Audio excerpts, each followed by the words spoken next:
इंसान का मदद जब हम लोग को मिल जाता है, हम जिंदगी भर के लिए उसको भूलते नहीं, याद रखते हैं कि नहीं। जब प्रभु यीशु मसीह करते हैं, आज नहीं तो कल उस आशीर्वाद को हम भूल जाते हैं। हालेलुया। आपको ये समझ में, यही एक विश्वासीय का खासियत है। इसलिए हम 13 में भी देखते हैं कि वो कंगाल और दरिद्र पर तरस खाएगा और दरिद्र के प्राणों को बचाएगा। और नीचे भी लिखा है, वो उनके प्राणों को अंधेर और उपद्रव से छुड़ा लेगा और उनका लहू उसकी दृष्टि में अनमोल ठहरेगा। हालेलुया। कितना सुंदर वचन, कितना सुंदर वचन। अगर हम आज जो वचन पाए हैं वो है प्रभु का जीवन। बहुत लोगों को मैं जानता हूं कि लोग आज कुछ पाने के लिए प्रभु के पास आते हैं, उसका समय के लिए इंतजार नहीं करते हैं और दुख होके वापस लौट के चले जाते हैं।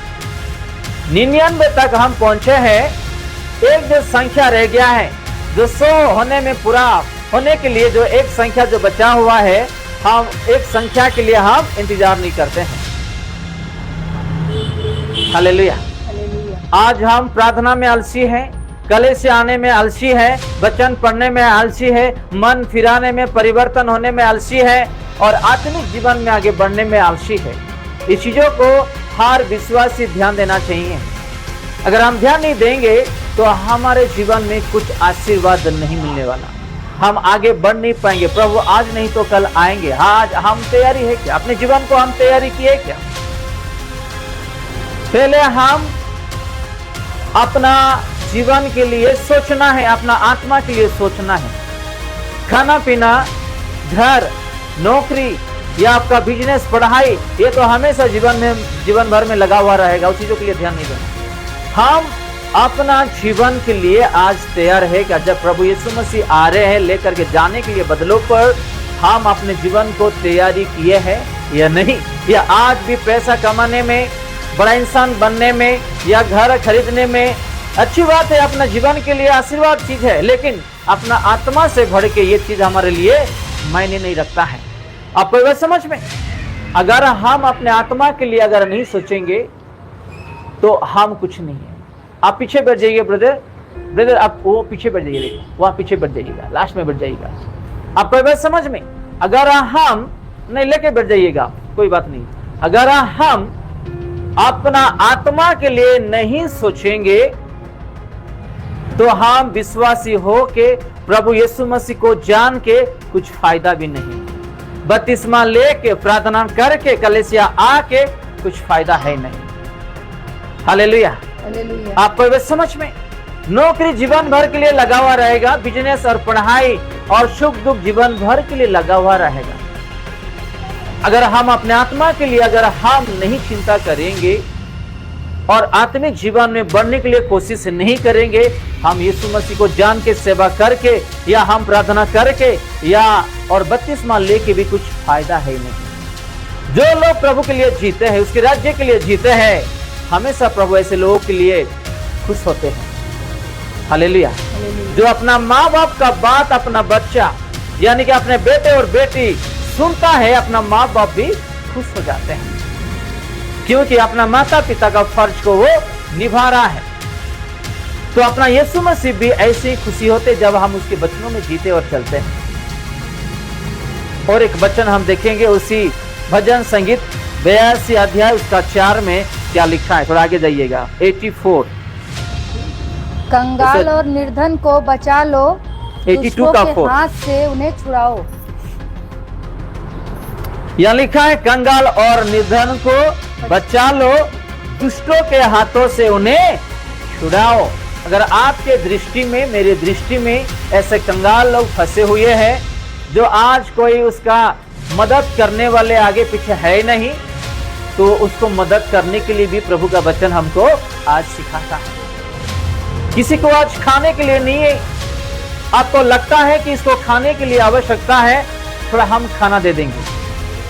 यह लगता है कि उसका घर में चावल नहीं है, किलो चावल हम दे देंगे। एग्जाम्पल दे रहा हूं। यह लगता है कि उससे 100 रुपये 50 रुपये मदद करना चाहिए, लगता है तो आप उसको मदद करनी चाहिए।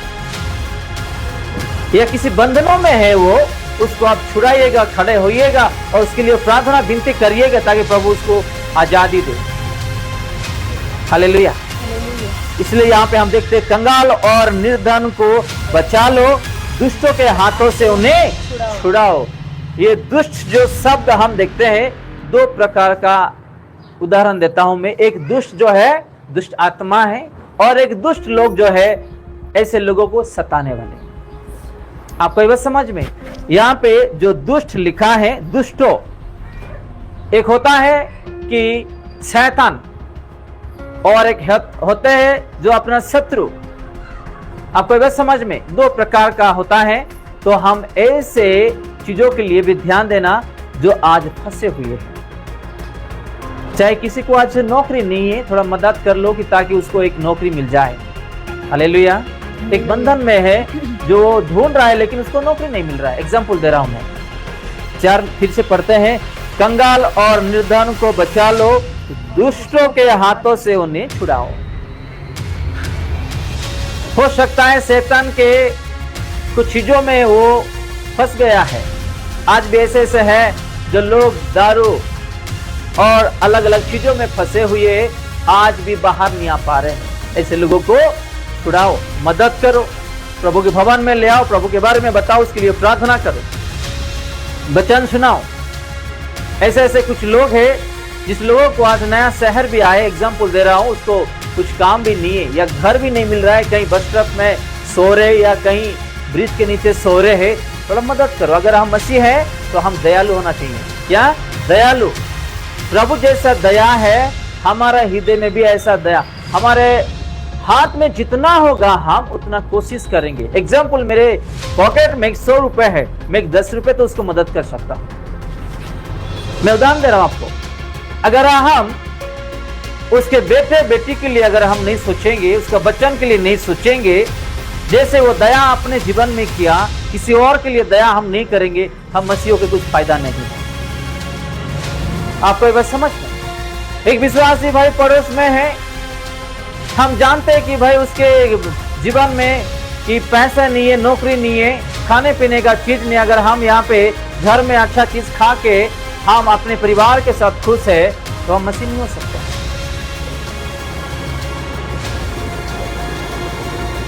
आपको ये बात समझ में? बेटा नीचे रखो, नीचे रखो। इसलिए यहाँ पे हम देखते हैं कि कंगाल और निर्धन को बचा लो, दुष्टों के हाथों से उन्हें छुड़ाओ। और 5 में क्या लिखा है? वे ना तो कुछ समझते और ना कुछ जानते हैं, परंतु अंधेरे में चलते फिरते रहते हैं। पृथ्वी की पूरी नींव हिल जाती है। हालेलुया। है कि नहीं? कैसे लोग? जो निर्धन, जिसके पास कुछ है नहीं,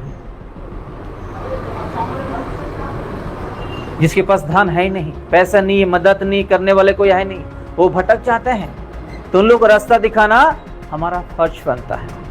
महाराष्ट्र में एक प्रभु का दास है, वो सेवा भी करते हैं और बाहर जाके लोगों का भी सेवा करते हैं। जैसे कि निर्धन, जैसे कि हम कंगाल लोगों के बारे में आज देखते हैं, वो क्या करता है? जाता है उसके टीम के साथ और लोगों के बारे में पूछताछ करता है और उन लोगों के लिए दुआ करता है, यीशु के बारे में बताते हैं। और किसको कंबल का जरूरत है, किसी को चावल का जरूरत है, खाने पीने का जरूरत है, उन लोग दे के आते हैं और उन लोगों को सुसमाचार भी प्रचार करके आते हैं। हालेलुया। हमारे जीवन में अगर दया नहीं है, हम मसीह को कुछ फायदा नहीं है। हमारा बोलने वाला आज जो शब्द है, ओठों से जो निकलता है, जो जीभ से निकलता है, हमारा जो हृदय है, हमारा जो मन है, हमारा जो व्यवहार है आज कैसा है, वो भी सोचना चाहिए। वो भी अपने आप को झांक के देखना चाहिए कि हम लोगों के साथ कैसा व्यवहार कर रहे, अपना रिश्ता जो परमेश्वर के साथ है वो कैसा व्यवहार है, ये भी देखना चाहिए। अगर हमारा व्यवहार अपने परिवार के साथ, अपना परमेश्वर के साथ अच्छा है, अब हम दूसरे लोगों के साथ भी अच्छा वही व्यवहार कर सकते हैं। हालेलुया। हालेलुया। हम देखेंगे नीति वचन 19 अध्याय 22 में, उसमें क्या लिखा है, उसी आगे जाइएगा। नीति वचन उसका 19 अध्याय उसका 22 कलम में, मनुष्य कृपा करने के अनुसार चाहने योग्य होता है और निर्धर जन झूठ बोलने वाले से आपको यह समझ में? किसे पढ़ते हैं उसी 22 को? नीति वचन 19 अध्याय उसका 22 कलम में 788 पेज नंबर। मनुष्य कृपा करने के अनुसार चाहने योग्य होता है और निर्धर जन झूठ बोलने वाले से उत्तम है। हम कितने लोग झूठ बोलते हैं? कितने लोग झूठ बोलते हैं? नौकरी में झूठ बोलते हैं, घर में झूठ बोलते हैं, बिजनेस में झूठ बोलते हैं, स्कूल कॉलेज में झूठ बोलते हैं, आत्मिक जीवन में झूठ बोलते हैं, है कि नहीं? हमको झूठ नहीं बोलना है। सेकंड लाइन में क्या लिखा है? और निर्धन जन झूठ बोलने वाले से उत्तम है। है कि नहीं? कौन से लोग? निर्धन, जिसके पास कुछ धन है ही नहीं, झूठ बोलने वाले से उत्तम है।